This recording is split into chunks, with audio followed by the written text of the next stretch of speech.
So, today is going to be quite the interesting day because, well, I feel like hammered crap. Because, well, we'll get into that a little bit, see who's made it through. On May 15th, for this here dealio, I think this could be very cool. Might not be very cool. We'll have to just wait and see how it goes, whether or not it might be very cool, because I had a lot of things written down that I want to do on this Wednesday live stream. But all of those things may or may not be put on hold because, well, I feel like crap trying to check this. I'm stalling here trying to see who's where doing what, because I had the live stream pulled up and now I don't have the live stream pulled up. So let's see who's in. 17 watching. Cool.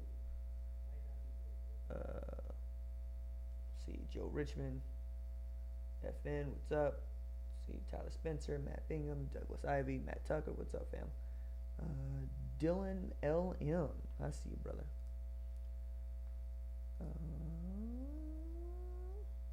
Okay, all right. 30 y'all.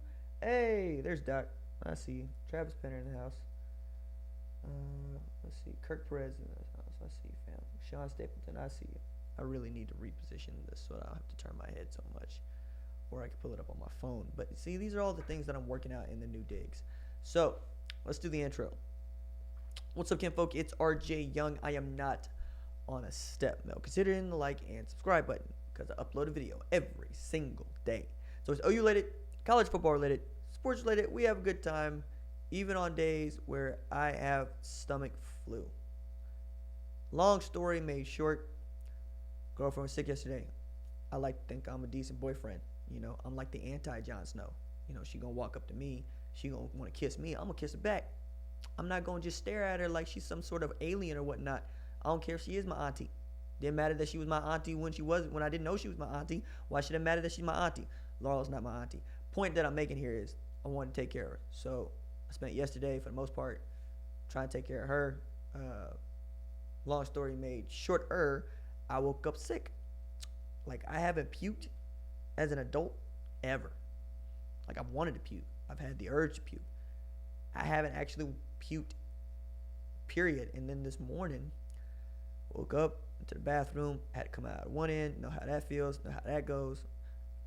That happened twice, and then I went back thinking that was how it's going to go again. No, projectile vomit into the trash can twice. And it was like a hard pause. You know what I mean? It was like a full rest.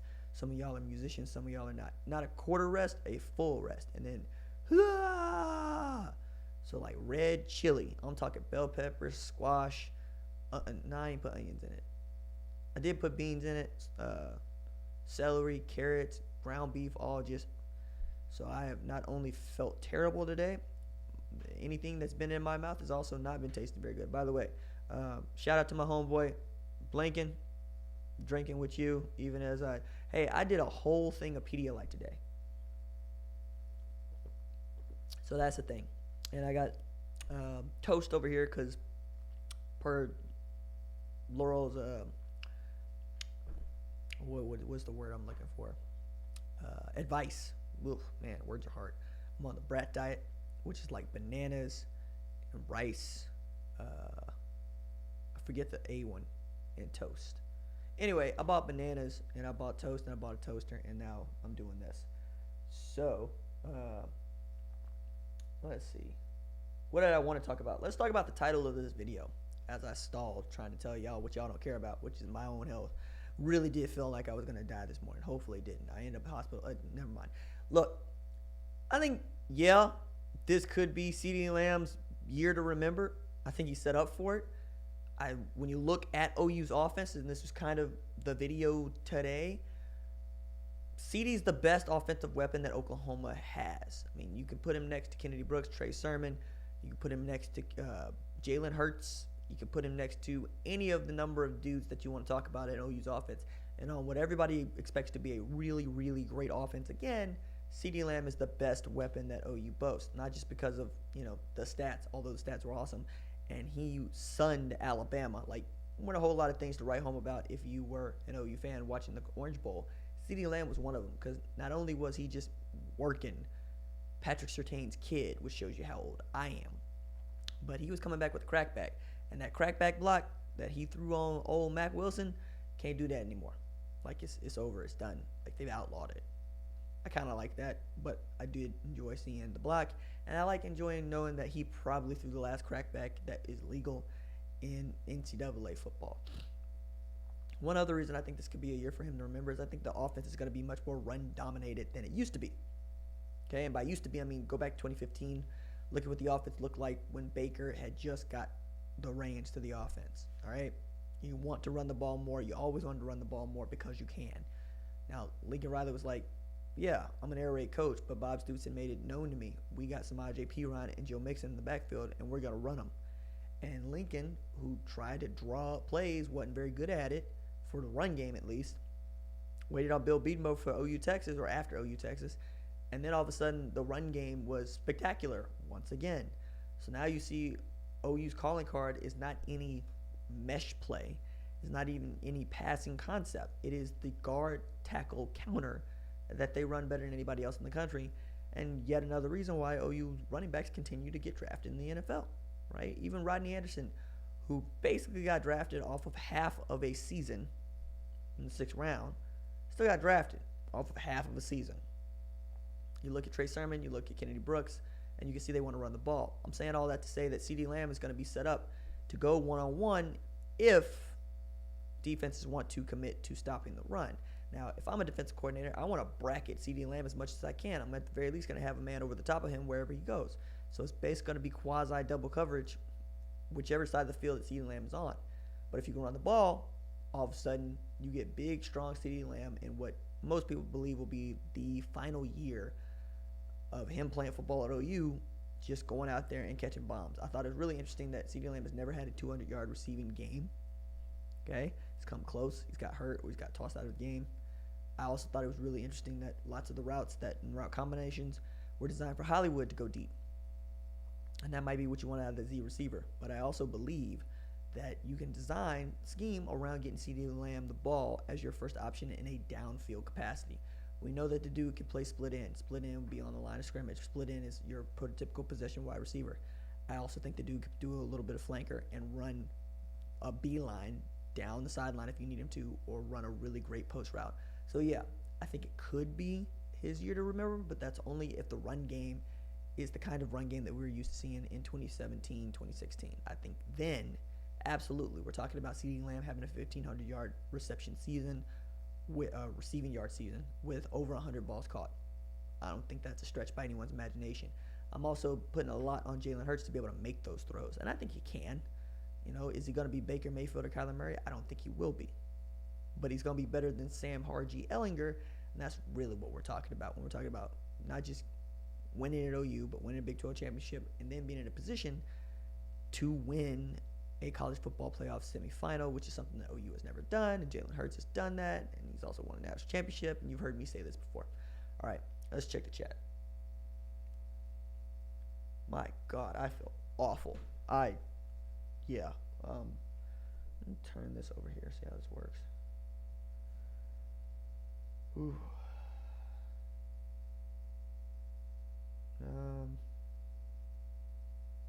Sliced oranges, 2 per meal, and some chicken soup. I feel like, oh yeah, that's right. I just saw it, Laurel. So the A in Brat stands for applesauce. The more you know. I don't really like applesauce, so that's probably why I forgot.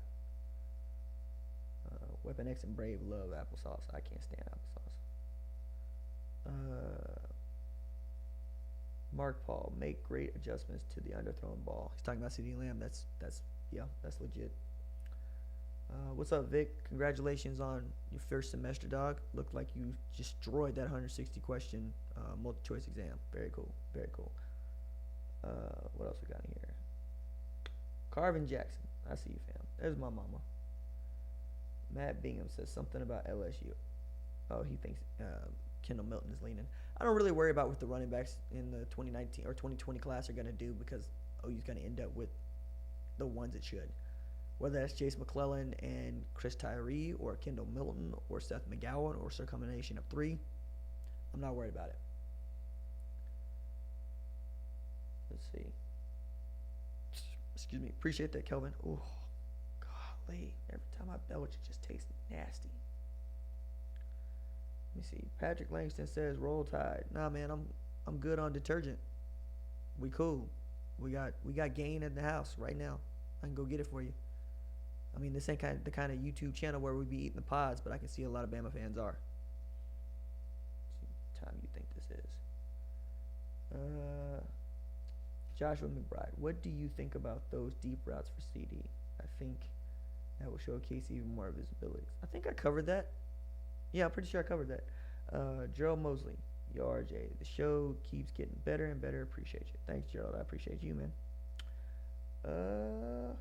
All right, so I had a couple other things that I wanted to go over, seeing as we got a little bit of time. We got about 20 minutes left in the stream. So I was looking at the 24/7 composite going back to 2000, and I wanted to know how many number one overall picks were also number one overall recruits, and even more to the point, how many number one overall 24/7 composite players end up getting drafted in the first round? Because that's what that's what that means, right? If you're the number one overall pick if you're the number one overall recruit in any year, recruit analysts, we believe that you're going to not only get drafted in the first round, we think you have the potential to be the number one overall pick if you just continue to develop. Things happen, and that's never been true. Like, just going through the list that I made, no number one overall recruit has ever been drafted number one overall. Okay? And even when you talk about where these dudes get drafted, you can make a debatable argument about whether or not they turned out to be good NFL players. So let's just go through the list right quick. At 2000, DJ Williams was drafted number 17. Like, he was number one player in 2000. He was drafted number 17 in the subsequent draft. So, okay, cool. Pretty good linebacker. Ended up having I thought he was pretty decent at Denver before Josh McDaniels took it over and started to wreck everything. 2001, Kevin Jones out of Vatech. He went number 30 in the draft. 2002, Vince Young. I would say that that's a win, right? He goes number 3. Great QB for the Titans when he was checked in. When he was checked out, he turned out to be Vince Young. Depending on how you want to make that joke.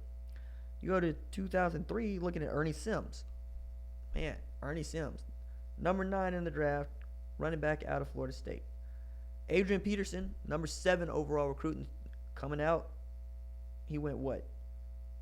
Excuse me. He wasn't he was number 1 overall recruit. All these guys are number 1 overall recruits. Maybe I should just sit on I'm going to finish the segment. I started the segment. I'm finished the segment. But I'm very sick because I'm screwing up my own numbers. So every player that I mention here is a number 1 overall recruit in the 24/7 composite player rankings. The number that I put next to them is where they got drafted in the subsequent NFL draft. I thought one of the other things that was interesting here was that there's only been one number 1 overall wide receiver, and that dude got drafted in second round. Some of y'all might know who that is. Those of you that don't should know it's Dorial Green Beckham, who looked great coming out of high school, looked unguardable, ended up at Mizzou. It didn't go well at Mizzou for a number of reasons. Transferred to OU where he did not play a single snap before saying, you know what, I'm going to just go into the NFL. Got drafted in the second round. Turned out to be kind of a fourth-round player. All right, so after Adrian Peterson, we got Eugene Monroe, who I forgot even played this game. And he went number 8 at tackle. Andre Smith went number 6 at tackle. Alabama, there's winning national championships. That's pretty good. Joe Mcknight, my goodness. I remember when Joe Mcknight was supposed to be the man, and it was between like USC and Ole Miss, and he ended up looking pretty good when he came out and just got progressively worse. He ends up getting drafted in the 4th round at running back. My goodness. DeQuinn Bowers out of Clemson. I forgot DeQuinn Bowers even played. Went number 51 the second round. You talk about Matt Barkley. Ugh. Ronald Powell. Ugh. Jadeveon Clowney. Oh, there. See? I made a boo-boo. Number 1 overall pick. Also number 1 overall recruit. First one to ever do that, Jadeveon Clowney. That's actually not too bad. And depending on who you ask, Jadeveon Clowney he's been everything you would expect for a number 1 overall pick and a number 1 ranked recruit. I mean, he was all pro at one point. Just keep him healthy. There we go. Robert Kimdichie. My goodness. That dude went number 29. Leonard Fournette, I'd still say that we'll see, but that's been pretty good. Been drafted number 4 overall. Trenton Thompson's just weird.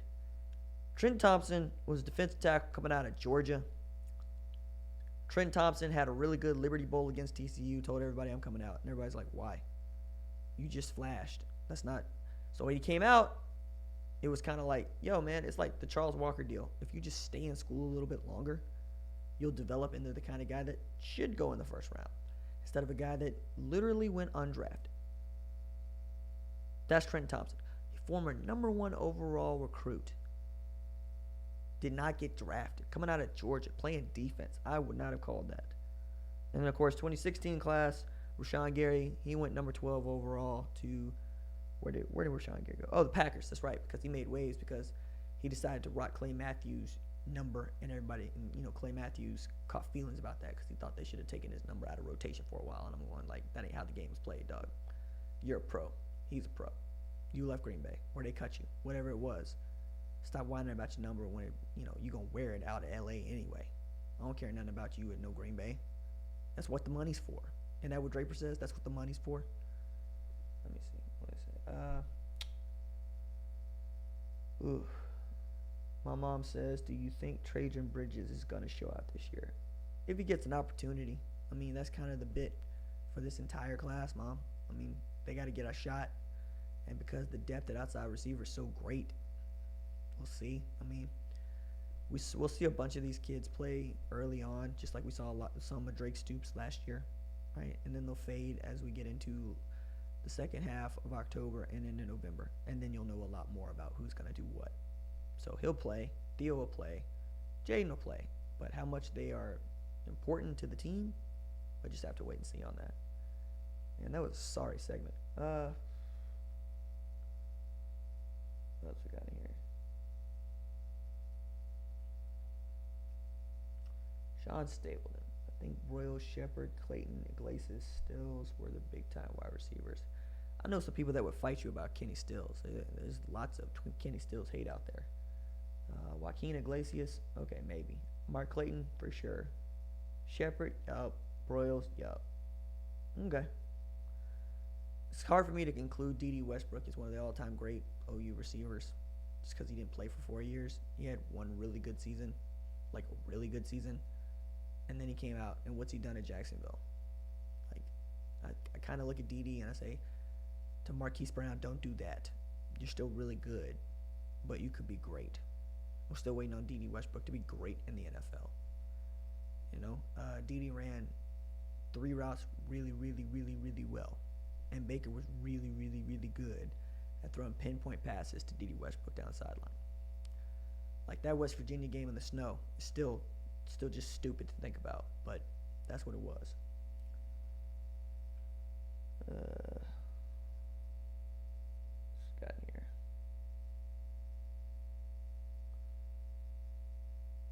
What do y'all want to talk about? Nah, Kyle, I'm not feeling. I feel like garbage. That's what I led to the show with. I feel awful. Yeah, my head is splitting, and I've had, I think, stomach flu, stomach virus, stomach whatever. It ain't staying in my stomach. Put it that way. Let's see, we got Jordan Phillips left too early. Jordan Phillips was a second-round pick. What makes you think he left too early? And Jordan Phillips is talked about in the same breath as Ndamukong Suh. I think Jordan Phillips is doing just fine. You know, Jordan Phillips ain't no Charles Walker, ain't no Dwayne Orso Bacchus. Right? I mean, there's lots of folks that believe that Eric Stryker is a better football player than Jordan Phillips. The NFL would tell you differently. Not only did Eric Stryker go undrafted, didn't make or break in the NFL. Right? Jordan Phillips made it to his second contract and then some. Hard to argue that Jordan Phillips wasn't right to come out early. You know, like I got you, but just, yeah, I can't support that as an opinion. I just can't do it.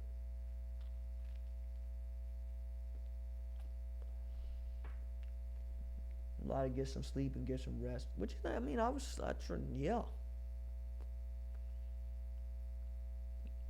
I'm here because of y'all. If you left it up to me, I'd still be asleep. Is Okoronkwo going to turn up this season? Probably not.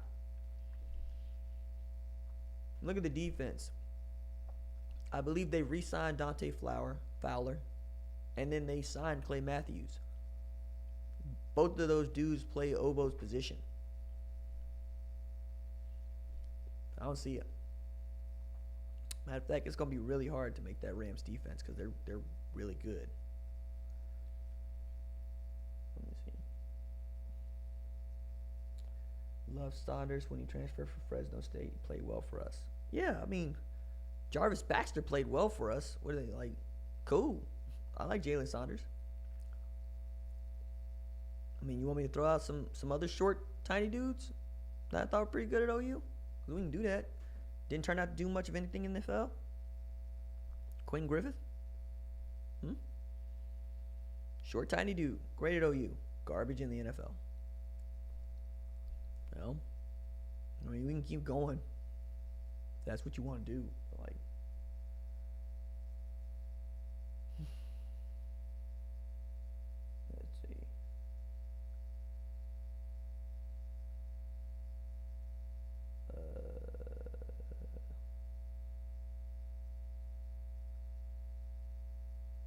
Yep. I can see Mama and Doc agree on something. So, I gave it a shot. Got 20 minutes out of it. Some of it was good, some of it was bad. But I didn't want to cancel the stream because this community is very cool. And this community has been very good to me. And I'll be able to say more about that in the coming weeks and months. But, yeah. And we'll call it good. Man, I haven't had a good live stream in a while. If you like the videos, don't forget to like and subscribe because I upload a video every single day. It's always OU related, college football related, sports related. We have a good time. I'm going to go pass out. Deuces.